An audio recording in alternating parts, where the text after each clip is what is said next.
Kinutlo gikan sa Ebanghelyo sumala ni San Mateo.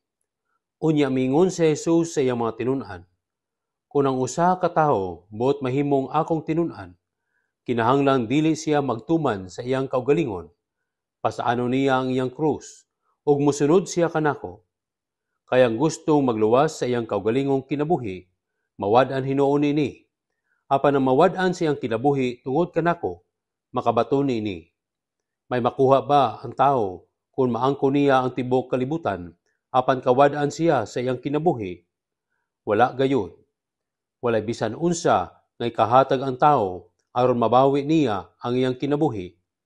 Kaya ang anak sa tao hapit na moabot uban sa himaya sa iyang amahan, kinuyugan sa iyang mga anghel, ug unya balusan niya ang tagsa-tagsa sumala sa iyang nabuhat.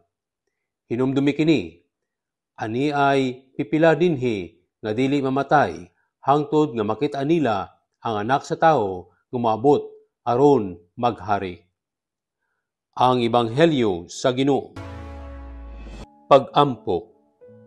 Makagagahom nga Dios, imong gipahinumdom kanamo karon ang hagit sa among kinabuhi, nga amo dapat higugmaon ang among kinabuhing espiritual labaw kaysa kinabuhing lumalabay. Tudloy kami sa imong kamatuoran. Una, nga ang pagsalikway sa among kaugalingon mao ang pagkamahuna-hunaon dili lamang sa among kaugalingon.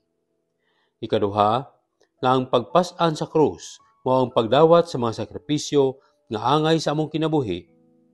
O ikatulo, nga ang pagpuyo subay sa imong pulong ug gugma. Dios namo, grasyahi kami nga magmakanunayon sa pagsunod kanimo. Panalipdi kami matag higayon sa among kahuyang ug kahadlok. Luwasa kami sa tanang dili maayo. Amen.